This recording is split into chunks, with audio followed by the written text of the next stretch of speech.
Hi, I'm Alex Vitale, professor of sociology at Brooklyn College. Welcome to another episode of the Critical Criminologist. Today I'm joined by Alexandra Cox, who's senior lecturer in sociology at the University of Essex in the UK and author of Trapped in a Vice: The Consequences of Confinement for Young People. Who's the publisher on this? Is it Rutgers? Rutgers, Yeah, yes. Rutgers. And I thought this was a great book. Alexander came to my attention when I was doing work for the U.S. Commission on Civil Rights about educational access for incarcerated young people in New York State, and came across her work. And I think that was before the book came out, right? Right, yeah. Yeah, and then have stayed in touch, and we've visited in the UK, and I was supposed to come out there and meet with you all, and maybe we'll talk about why that didn't happen. It was not a COVID related story, and hopefully we can do that again sometime. So why don't you give us a little overview on the book? Okay. So thank you so much for doing this. I think this is a great project. So a little bit of an overview of the book. The book was a project that came about in part because of some work that I've been doing in New York that you mentioned, that I'm happy to talk a little bit more about. It was involved some quite in-depth research inside of New York's residential juvenile facilities in upstate New York. I got access to about 5 of those facilities, but focused on 3 of them. And I followed the lives of young people as they traveled through the facilities.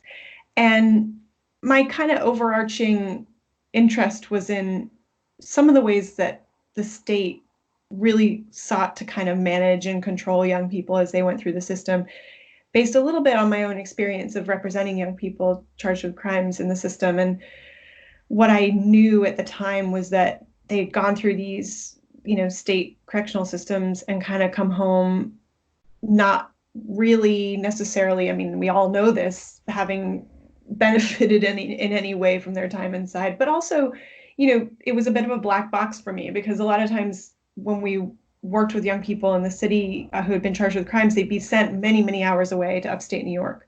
And I was sort of fascinated by what took place inside of these very closed institutions of punishment. And also because there had been so much work that had been done inside of adult prisons to help us understand both the history of those prisons, but also the kind of ongoing dynamics. And really so few people had kind of scrutinized what had gone on inside of juvenile facilities. Yeah, and New York is so essential to any history of this, right? Because the very beginnings of juvenile reform, juvenile incarceration are centered in and around New York. So you give this amazing history. And one of the important points is that these institutions have always been embedded in a discourse about reform. Mm-hmm. And at the time this book came out, we were doing the raise the age stuff and limiting juvenile solitary confinement, which we all supported, but we also understand the limits of. So can you talk about this idea that, this has always been about reform, and yet the system never really gets better? Yeah, and thank you for pointing out the history. New York was the site of the first juvenile facility in the country. It was built in part as a project of reform, with the aim or intention of separating children from adult prisons, separating them out in an act of gesture of kind of paternalism and child saving. But at the time, that prison and juvenile facility, prison, we can call it, was reserved only for white children. And I think that's an important part of the history of reform too, that the early reformatories were particular kinds of child saving, that Black children remained in adult prisons. But the New York House of Refuge was founded in New York City and was the first of its kind in the country. And when I first started doing this research, I knew a little bit about kind of the history of reform, because there have been several good books written about the sort of cycles of juvenile justice. So for example, there was a great book written in 1992 by Thomas Bernard about the cycles of juvenile justice. But I felt in some ways what was missing was the kind of political economy of those cycles of reform. So when I began working during my research with an organization called the Prison Public Memory Project, which is a group that had started in upstate New York, as a group of citizens, really, who were examining the archives of the Correctional Institute for Girls that was in Hudson, New York. And they were drawing from like local community members who had worked in the facility and archives that were sort of hidden, as well as state archives, to understand this girls' facility that was operating around the turn of the 20th century. I remember being struck for the first time after hearing a presentation by one of the researchers where she talked about how the girls in the early training school were expected to wear ribbons in their hairs that were different colors based on what stage of behavioral change they were on in the system. And at the time, I was doing research inside of a state facility where the kids wore different color shoelaces to represent the stage of change they were on. So she was talking about kind of early 20th century girls' reformatory in New York State.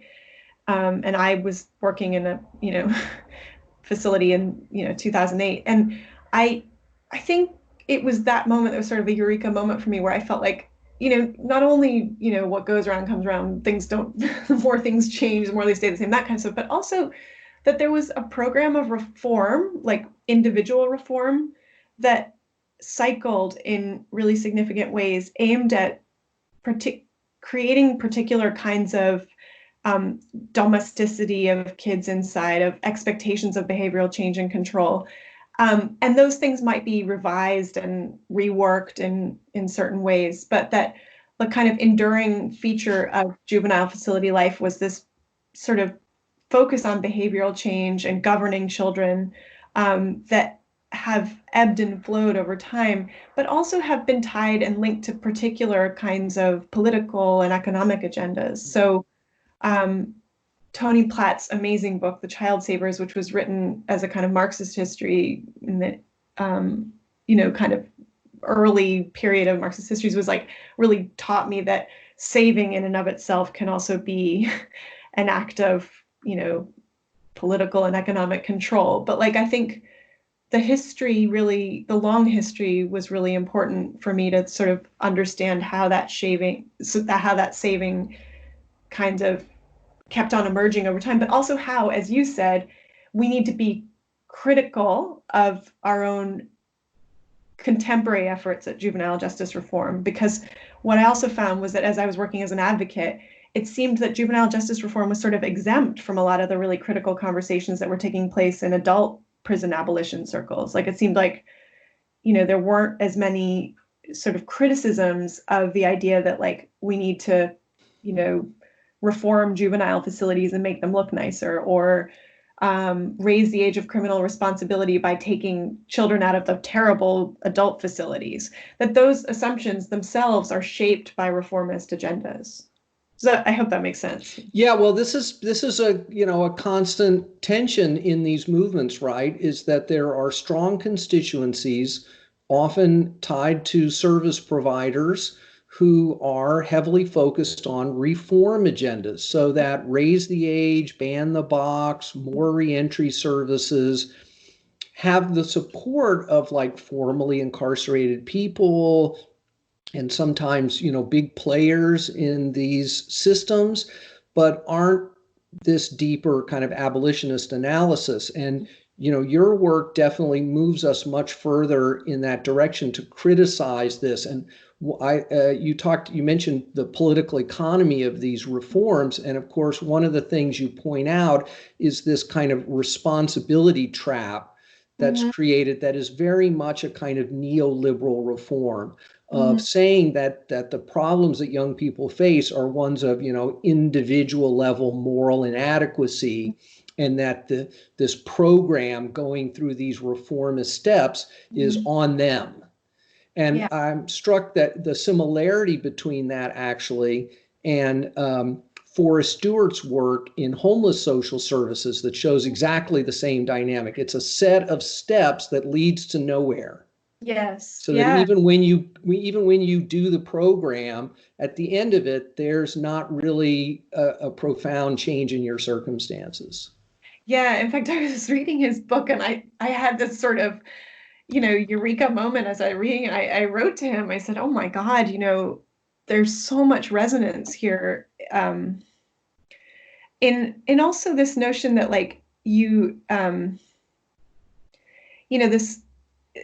it's the kind of idea that like if only these individuals will sort of take on our agenda of change and responsibility. I mean, I think like where there is this common thread is you've got like the kind of histories of AA and also Alison McKim's work is really amazing in this area. Like she's written about state substance abuse programs, residential substance abuse programs. They're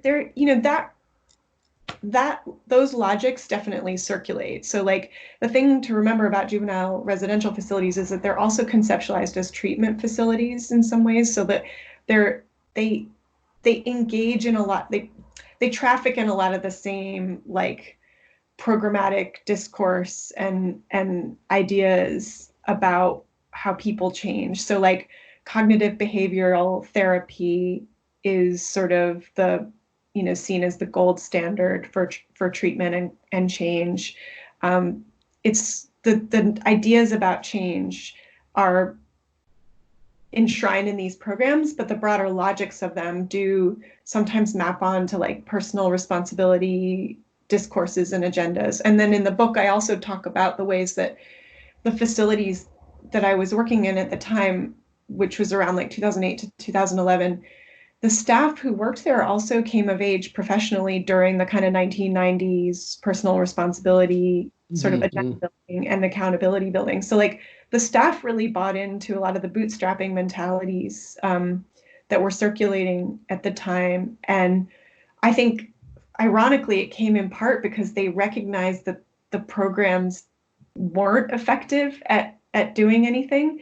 So they felt like in some ways the only logic that they could fall back on was like, you guys you have the tools to control your lives and it's all on you. If you take responsibility for yourself and your actions, you will change. Well, that's at the core, right, of this dynamic of constant reform, which is that none of it works. No, no. And works is a complicated thing because the sort of large scale empirical research, there's tons of empirical research about cognitive behavioral programs, like, and all there is within juvenile justice circles, there's been this shift towards like evidence-based practices. And, the state would say, well, we use evidence-based practices, this works, right? Like this is what's been demonstrated to work. But I think the broader question about what works also has to do with the kind of, like we need to challenge the very notion of what constitutes evidence and how evidence is circulated and developed, and what change meaningfully means in some people's lives. So a lot of the evidence-based work focuses on certain markers of change, which I would argue in my book are like have a long history in racialized social control, like deference, servility, yes sir, no sir kind of language. And don't deal with, do these kids go on to lead stable, lives? No. Those are not the markers that are usually used as evidence. No, and I was always struck, like, just because I had spent a lot of time in the facilities and then I went back and I taught some classes in them. I became pretty invested in, what was going on there. And when I first went in, it was really clear that there was no programming, like engaging people to support them when they came home, like reentry or whatever, otherwise. And so I was at the time like involved with people in the state, so I would often bring this up with them.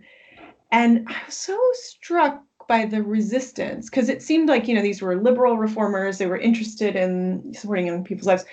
And so a lot of the resistance came in various forms. But then I don't know, I began to think about it more symbolically. And it wasn't just like a straightforward, they don't care, or that they don't want reentry services, because they would say they cared about reentry.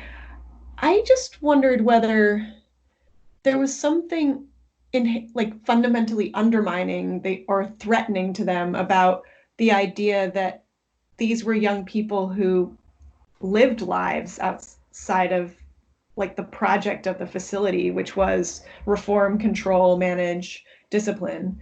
That there was a messiness involved in thinking about their lives after the facility that the state couldn't contain. Well, I think in part because they had no real interest in doing anything about it. And they knew that, right? Yeah, That they were not going to create real stability for these young people. They did not have a plan to like put them in high quality housing, to connect them with real employment, to deal with their, sometimes deeply problematic family dynamics, et cetera, so that it just becomes about managing their behavior in the facility. And I remember going to Greenhaven to teach a class. I think it was an NYU class up there, yeah, and they're trying to figure me out. And I say, well, how many of you are participating in various programs? And they're like, yeah, whatever. And I'm like, yeah, how many of you think that this is just a way to keep you busy during the day, that it's not? And they're all like, okay, he knows how these things really work, yeah. right? So even the people in these institutions often understand them just as a way of managing time and behavior, not that it actually leads anywhere positive in the long run. Yeah, and I mean, young people are smart. I mean, a huge number of the young people that I met talked about faking it to make it, and that, Mm-hmm. interestingly enough, that's also a term that exists in AA. So when I first started hearing fake it to make it over and over again, I was looking for sort of academic or scholarly literature about this, and I learned that, I mean, this term, so fake it to make it is used as a term that's like actually relatively positive in AA, or Alcoholics Anonymous, but um, in the Because at sense, least if you're not using, you're doing what's most important. yeah, yeah. So it's sort of like the performativity is a positive, but like, I mean, it was interesting, like, fake it to make it and performing the program was a really big part of the young people's lives. They recognized what the program was doing and that it was, you know, it was only functioning for the system in a lot of ways. Not every young person felt that way, by the way, but like, some did. But also, I guess just to your earlier point, the thing also that I had to remember was that this is a group of people without a political constituency. Not only are they underage, so they don't, they're under the age of 18 for the most part, but also, they're a group of people for whom like it is actually incredibly difficult to sort of like in terms of organizing structures, like, a lot of the organizing, so there's organizing around raise the age, there's organizing around solitary confinement, but interestingly enough, you know, organizing for services in the community, like that there hasn't been this sort of the constituency is not there. And I think that is quite a powerful thing when we think about like the transformation. Like the state can very easily abandon them because there's no counterforce in some way, or for now there's not like a really pretty strong counterforce. And a lot of the advocates have focused very exclusively and understandably on like keeping kids out of the system, which I support too. But there's not as much of a focus on what happens when they're once they've gone in there. Well, part of it, as you point out, is that they've always already been defined as ungovernable and unworthy. Mm. And so that there is this kind of sense of helplessness about what's going on in the community, Mm. and vilification of those communities essentially. And so we don't have, a kind of robust progressive urban politics. And we are talking a lot about urban kids, Yeah. to go in and really fix these problems. Yeah, but also, I mean, for the rural kids who I came to know actually quite well after I moved to upstate New York as well. I mean, just a note on the rural issue, you know, what's powerful about their experience too is that they're existing in an upstate landscape that's much like the rural South, which is sort of bereft of, Yeah. no, the public defense landscape is hideous. Provision of support for social services and other kinds of social welfare provisions is nothing. There are no alternatives to incarceration. People are jailed at extraordinarily high rates. The town courts in upstate New York are run by judges who are elected and don't have to have a law degree. Right. You've got like a justice of the peace kind of system up in these places. Yeah. So these are the kids who no one wants upstate as well, which is, important. I mean, I think I was doing a like an author meets critic. So people came to talk about my book, and one of them was Jeff Ward, who's an amazing scholar, and I think it was him who said, like, my book should not be described as trapped in a vice, but trapped in a penal fantasy. And I thought that was like a really great reworking in some ways, because it was like,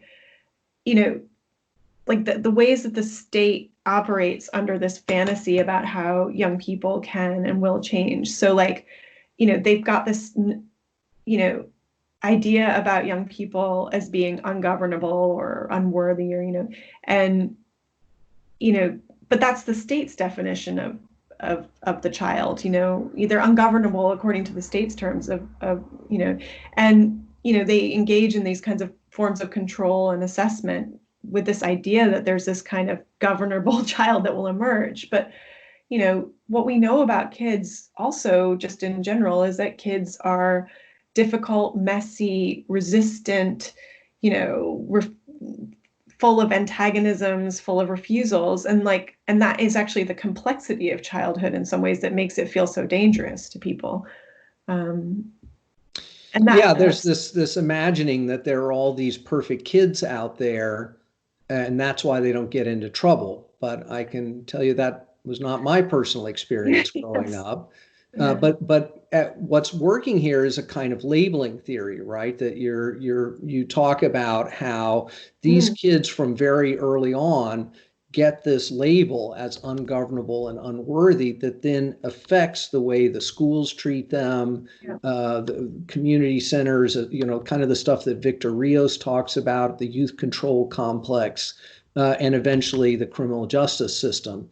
So these kids have always been on this fraught path that, has this as a logical conclusion. Yeah, I guess, and I talk about a kid, Michael, who, I met him when he'd first been arrested and sent to Rikers Island, because although the laws changed at the time, you could go to Rikers Island, which is an adult jail, as young as 16. So Michael was 16. He was charged with robbery, went to Rikers Island. But, I had gained access to some of his school records. And I think that I'd known from my previous work at the public defender's office, because I'd worked with school records before, that those records sort of mirrored some of the ways that kids were conceptualized elsewhere. But it was so clear that he had been assessed from an early age as being, disruptive, unruly, frustrating, and that there was this chain of documentation that had sort of pushed him through the system. Now that's not a new insight. I mean, we kind of know that, but I don't know. I think I was just grappling there with the idea that also a lot of the kids I met themselves began to take on this idea of being bad. So often when I interviewed people, they would say to me, "I'm a bad kid." And my mentor at the time taught me when I was doing the work in the system, that if a young person said, I'm a bad kid, I would immediately ask them, who told you that, or where did that idea come from? Because it was never really originating with them. But there were these ways that being bad and badness also helped people gain attention in the system. So a couple of the kids I interviewed talk about their time in juvenile facilities being also shaped by being bad and getting attention from staff, and wiling out and doing all the stuff because it was a way of it was the only way in which they were legible to staff in some ways. I see with my own kids, if they can't get good attention, they'll try to get bad attention. Yeah. it's very normal, isn't it? It's not treated. I think the point is also that it's not treated as normal. And until I even like, I have a teenager stepdaughter effectively in my life now, and like until she came into my life, I kind of actually the light bulb went off and I realized, right, this is what is the antagonism is part of that life, you know? So you deal with girls in the book, and we just have this huge body of research that girls who end up in these systems have been subject to tremendous levels of abuse at home, in the community, that often the behavior that's being criminalized is tied to coping strategies and even resistance to abuse. So how does that figure in? I think in a couple of ways. I mean, one is to say that uh,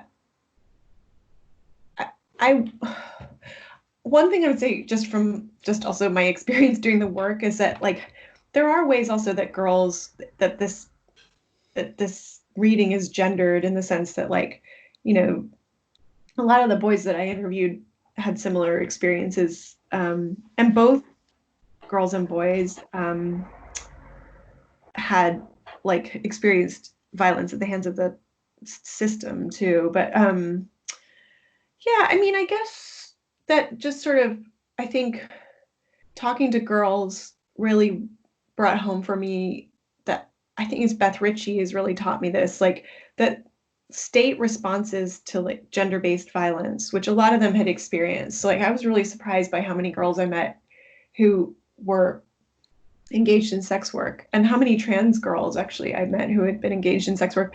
But that like the very systems that were responsible for supposedly helping them push them further into the system. So that like resonated with what other people have found. But also like, in the minds of the state, they were getting support and help. And yet the state was extraordinarily neglectful in their own way of those girls. Like I had actually just a former client who wasn't part of my book, but someone I'd worked with, and I met with her when she was 14, and she was sent upstate to one of the girls' facilities. And it would have been clear from her files that she had been raped in her home where she was growing up. And yet the state, as in their release plan, was to send her back to that house. And it wasn't until we intervened, like we had stayed in touch with her as her legal team, and we intervened and said, like, she can't go back to the same house where she was raped. That anything happened. Although what was interesting was that the state's first interest was in protecting themselves. So they said, are you sure she's not lying about this? Are you sure she's not, so that their response was basically one of like, not surprisingly, kind of saving their own butts in the process rather than attending to like the immediate safety related needs. And that to me was such a telling incident. Because it occurred to me, like, here was a state that was pretending, they say all the right things about girls. They, in their public discourse, they're very, they talk about the harms that you're talking about. But, in practice, a number of the girls I met had talked to me about relationships that they'd actually had with staff members. There weren't the protections were a facade. Yeah. And if they said they were going to release her to a place where she had been, let's say, arrested for sex work, and you pointed that out, you might get a more robust response. Yeah, but that's interesting. Yeah, I mean, because partially what that reflects is like I often felt like the mechanisms of safety were all like completely convoluted. So like the state was really, really, really focused on issues Sex of trafficking and that was a big one, but also like confidentiality and issues around like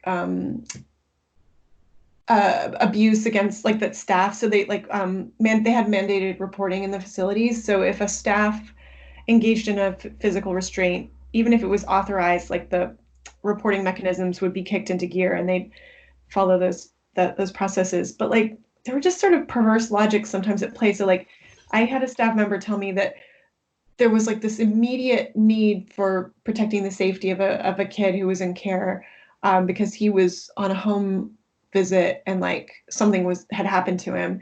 But like it didn't happen because the state wasn't able to share his name information on a hotline or something like that. And so basically like because of the reporting requirement, there was sort of like a bar on, so sometimes there's sort of like inhumane measures which exist, which prevent really like human things from happening. And I think there was like a lot of hysteria at the time about trafficking because there had been a film that had come out about the issue and a lot of like, a lot of sort of protectionist stuff going on about the issue for sure. What's your take on how effective recent reforms around solitary confinement have been? You mean in the juvenile facility context? Yeah, I mean, I'm sort of not, I'll admit I'm not totally up to date, like in sort of New York and broader context. But what I can say is that like, a couple things. One is that euphemisms abound in the facilities. So actually like solitary confinement is called room confinement, basically in the facilities. So there had been reforms or restrictions around those uses right around the time I went in. But, in practice, kids were still confined in their rooms regularly and for long periods of time. There were also reforms to the uses of restraints, physical restraints. So the incidents that would trigger restraint. So when I say restraint, in New York State, they used prone restraints, which meant that the kids were held down on their stomach, hogtied essentially, and, staff knees in their back. And I guess I came to be a little bit skeptical of reforms because what I found in practice was that there were always like, these ways that, if we start again, go back to the idea of ungovernability, like kids, the child will always in the facility is always conceptualized as threatening or risky or dangerous on some level. And that is often responded to in physically sort of instrumental ways in the facility. And where there's a will, there's a way. I mean, even though there were restrictions on the restraints, there were still ways that I saw the young people being sort of physically separated and controlled.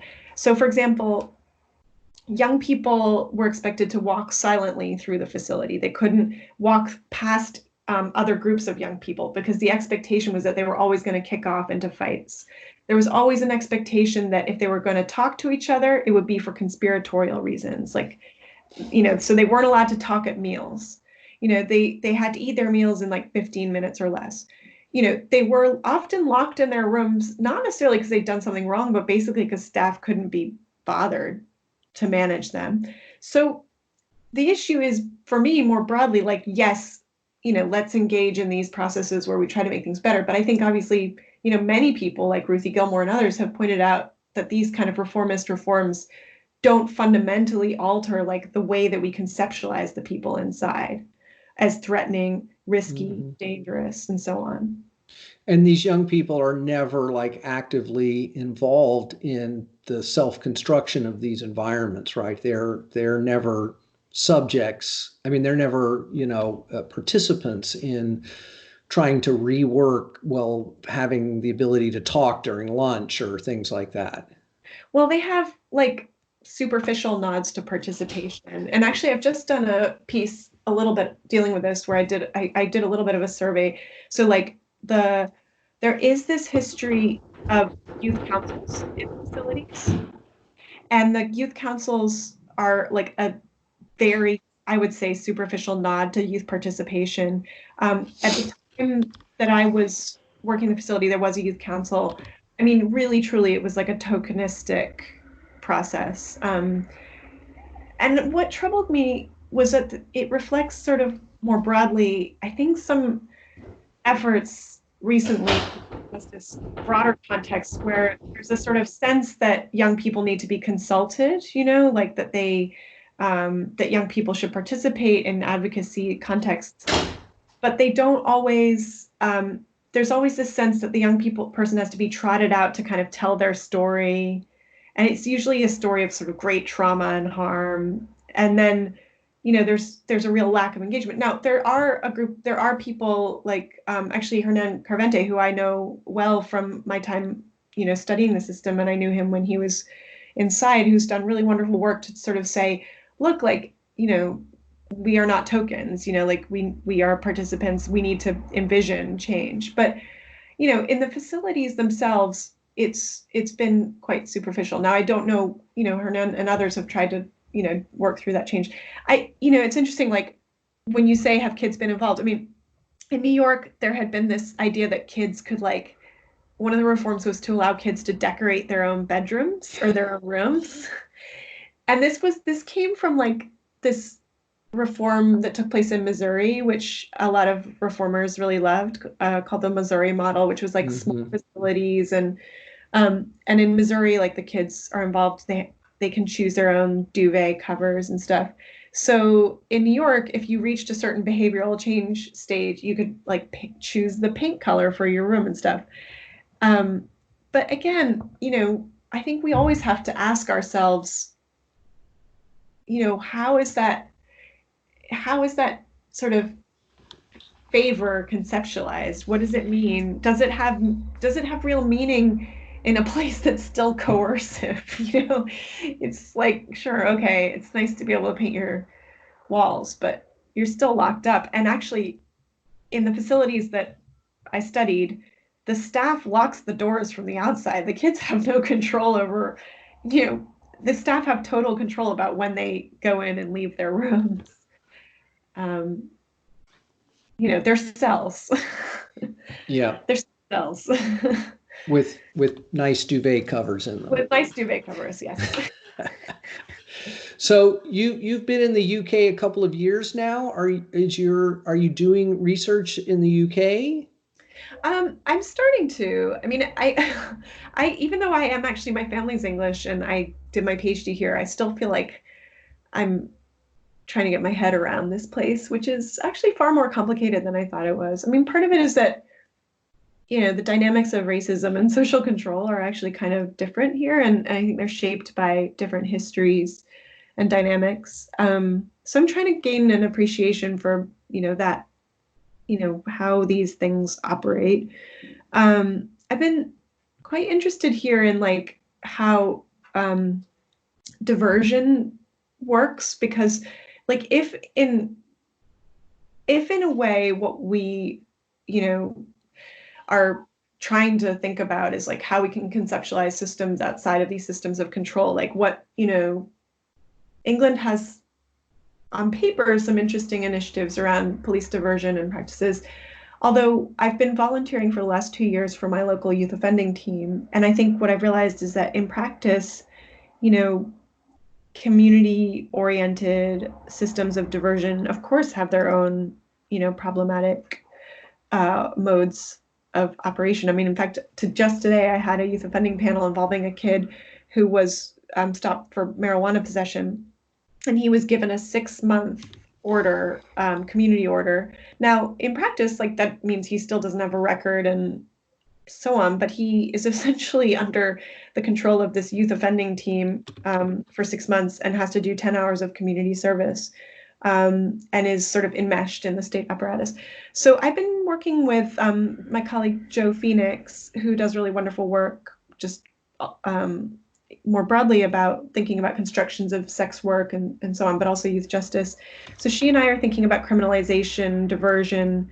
So thinking about, imagining what actually, in a way, the positives, like we've been inspired by work by Randy Myers and Tim Goddard, who've done really, really interesting work thinking through like how do some alternatives actually push back against our assumptions, but also like particularly in the context of COVID, are there kind of practices that exist outside of the system that also can be quite harmful? So we're working on a piece about public health criminalization, and the ways that like some of these initiatives could be particularly damaging for kids, because it's kids who actually historically have always been seen as sort of dirty, unruly, unkempt, unsanitary.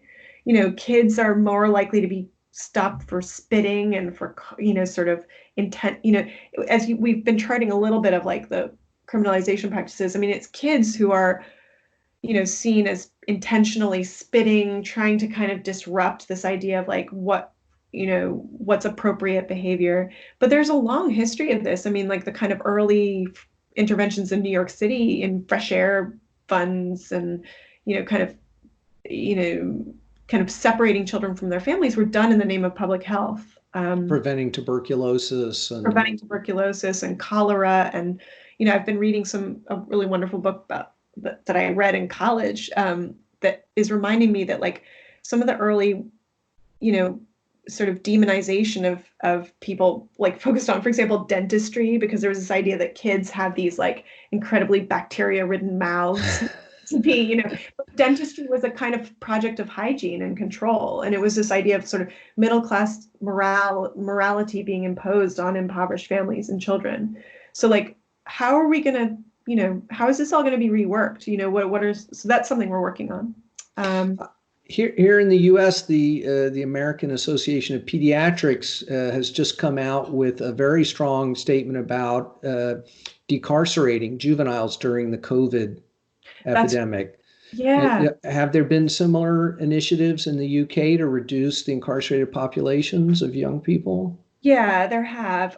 There's a great group called Article 39 and a couple other groups that have called for decarceration. Although I would say that in general, the statements have been a little less, they've been a bit more mealy-mouthed than some of the US efforts, and have less explicitly abolitionist agendas. And so, that's evolved a little bit over the last even week or so, but, there has been some work to try to focus on, decarceration at the very least. I wish it was like a little bit more robust, but definitely there's been some work going on.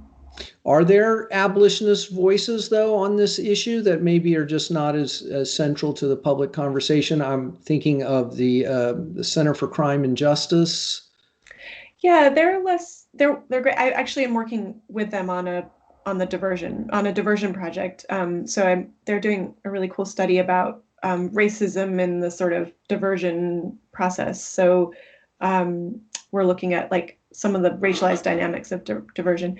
No, I wouldn't say that, but like, so, I mean, there are people like Barry Goldson is an amazing academic based in Liverpool who is a kind of longstanding abolitionist voice about youth incarceration in the UK. And he was involved in the UN global study on youth imprisonment that just came out.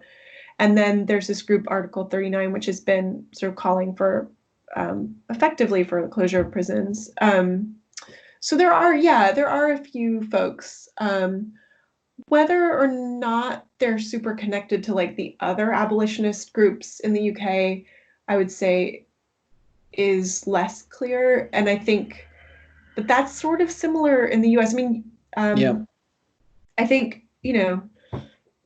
and we could have a whole other conversation about why that's the case. I mean, but like, Youth First in the US is doing really cool stuff right now. They've been hosting some calls about decarceration in the US of youth facilities. But yeah, in the UK, I mean, there's certainly like some really, like Barry Goldson is really a leading global voice around the abolition of youth prisons, and he's based here. So there are people for sure. So we were supposed to meet up in person last fall. this is the second time I've had events in the UK canceled by industrial action. So right. do you have an update on the labor situation there for higher ed? Yeah, so I mean, just as a little context, I mean, over the last couple of years, we've been taking industrial action in universities, and also, for the audience, the vast majority of UK universities are public universities. So unlike the US, we don't have a huge number of private universities. So we have a public pension plan, which is in financial crisis itself. And that plan, so basically there was an early proposal to essentially change our pension scheme to a kind of defined benefit scheme, which is actually probably similar to what you have in New York now. But, the pension and the guaranteed pension is a sort of pillar of English life. It's, the kind of privatized pension schemes are not part of the history here of state work and public work. So the initial strikes were about, the change to the defined benefit scheme, and those strikes were successful in kind of holding back that shift. The recent strikes have focused on so as a result of partially that pushback, there have been rises in our contributions and also like enormous costs to members in our pension scheme. So the recent strike was over, again, our pension scheme, but also issues of pay and workload, and then also casualization, which is also a big issue in the US, I know. So, the strike timing was really tricky because it kind of coincided, the end of it coincided with COVID. And actually, what's become an ongoing concern is not only that the universities in the UK are dipping into financial catastrophe. I mean, the one thing about being public universities is that a lot of the universities don't have endowments. So, they already, many of them were in deficit. My university's in massive deficit. And so, for example, my university, to further the problem of casualization, has fired all of our graduate teaching assistants, which is terrible for a lot of our students. We have a lot of students who are international students. They're having to potentially, they're facing visa problems. They're thinking about withdrawing from their courses. It leaves people incredibly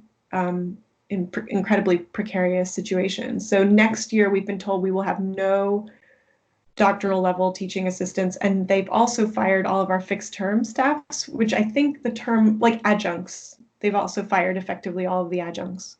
So the ongoing labor related action, I would say, that's happening right now is largely around casualization and fighting back casualization, supporting staff on temporary contracts and so on. Yeah, at Brooklyn, we've been told to cut 25% of sections, which means leaving huge numbers of adjuncts unemployed and also, undermining the stability of programs. And and of course, hiring freezes are now the norm across universities in the US. So terrible time to be on the job market, obviously. No, it's awful. And I think that's the part that, I think also there's the kind of emotional labor I'm realizing of like, I have all these, I have these PhD students who are, it's like their futures are everything, their futures are in doubt. Like this idea that, you're mentoring these young people to sort of think about what and imagine what they can be as scholars. That's completely gone out the water. So that's sort of been really, really tough. So yeah, it was pretty amazing to think, around 70 campuses took part in the strike action. So it was a huge, huge industrial action across the country, which unfortunately you didn't, it affected your talk. But fortunately, I had a diversity of types of venues. So, I have a regular visiting line or position, whatever, at London South Bank University, which is not part of the same pension scheme that Essex is part of. So my visits there have not been interrupted, but I was supposed to speak at Birkbeck, I think 2 years ago when there was industrial action and had that one canceled. Well, I usually like to end by asking if you've got any books you've read recently that you want to recommend to others. Yeah, I thought that was a great question. I have two books. I think the first one I would say is this wonderful book by Saidiya Hartman. I don't actually have my screen on. Oh, yes. Wayward Lives, Beautiful Experiments, Intimate Histories of Social Upheaval. Her work has always inspired me. It's helped me to think a lot about submission and histories of submission. This book is just incredible. It's sort of, she uses this kind of idea of, like, she calls it, I think, critical fabulation. She constructs archives based on sort of fragments of archives. So she has these beautiful stories of young women who were criminalized in New York City. They were young women living in the margins of New York City who had been sent. She had some prison records, official records of the women, and she tells the story of their lives. That's the basic part. I mean, what she's trying to do in the book itself is essentially kind of craft a story about how women who are deemed to be, and young women who are deemed to be wayward, which is really my own preoccupation, are criminalized and policed in particular ways, but also their own sources of refusal and their own the beautiful lives that they construct in the context of and spaces that we don't know about. And partly what her, she's sort of pointed to the ways that these women have also been, their lives and their life stories are visible in certain kinds of archives, like primarily white middle-class women who were engaged in hygienic projects, moralization projects, but also that there were these, because these women didn't have access to telling the stories of their own lives, she engages in this, process aimed at understanding how they resisted those forms of domination. I mean, that's a crude retelling of it, but it's an amazing book, and I've learned a lot from it, and it's helped me think a lot about what direction I want to go in my own work. And then my other recommendation is a book of poetry. And this is by my friend Dwayne Betts. It's called Felon. Dwayne is an amazing advocate and scholar himself. He's doing his PhD at Yale Law School, but he's also a poet. This is his third book of poetry. And I mean, it's an amazing collection that deserves so much time and attention, in part because he's very cleverly playing with the idea of what felon actually means, both personally himself as he kind of makes sense of it, but also the meanings that we give and apply to people. So he plays with the reader and in a way too about the reader's own assumptions about what even he represents, what the idea of violence represents. So like Dwayne and I have been spending many years talking about like how we contend with violence. And I think this, like, in many ways, you and I both know this, like there's lots of conversations going on about how we deal with crimes of violence. This collection is a response to that. And I think it's just brilliant. Excellent. Well, I try to be very interdisciplinary in this series, so you're pushing me in an even additional direction. So I'm definitely going to check that out. Great. Well, Alexandra, thanks so much for taking some time out from across the pond to chat, and hopefully next time over G&Ts. Yes, in person somewhere. And for those of you watching, if you click on the round box, you can subscribe to the series, and the little rectangular box has additional episodes of the series. And Alexandra, be well. Thank you so much, Alex. Okay, bye.